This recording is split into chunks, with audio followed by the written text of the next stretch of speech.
The Industrial Revolution started in England, or Britain more generally, in the late 18th century. It spreads to the continent after the Napoleonic Wars died down at the beginning of the 19th century. By the mid-19th century, it had reached Asia.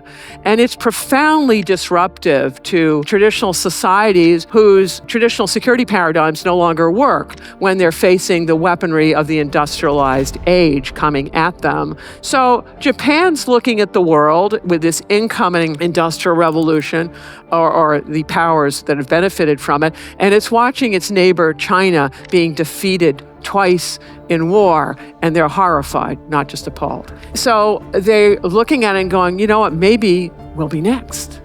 And they're right. The United States does unto Japan what Britain and France did unto China. What's that? The treaty port system. What it meant is that trade in Japan and China would take place in designated treaty ports, that the West would set tariffs on this trade, and that Western citizens in China or Japan in these treaty ports would not be subjected to Chinese or Japanese law, but home country law.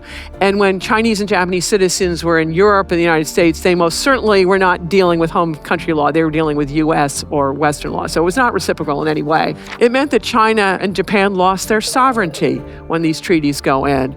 And so the Japanese, unlike China, which fights war after war with these Westerners trying to defeat them militarily, and it's unsuccessful, the Japanese say, whoa, whoa, whoa, whoa. We're going to assess what the nature of the problem is. Japanese leaders concluded that in order to parry the threat of the Industrial Revolution, of all these imperial powers coming at them, was they needed to Westernize their institutions in order to protect their national interests. That this was step one. When they're done with that, they're going to have a foreign policy phase, which is going to be about starting an empire. Why do that? Because they look at all the powers of their day and think, what's a great power look like in those days? Well, it has an empire. So they go, well, we're going to have an empire.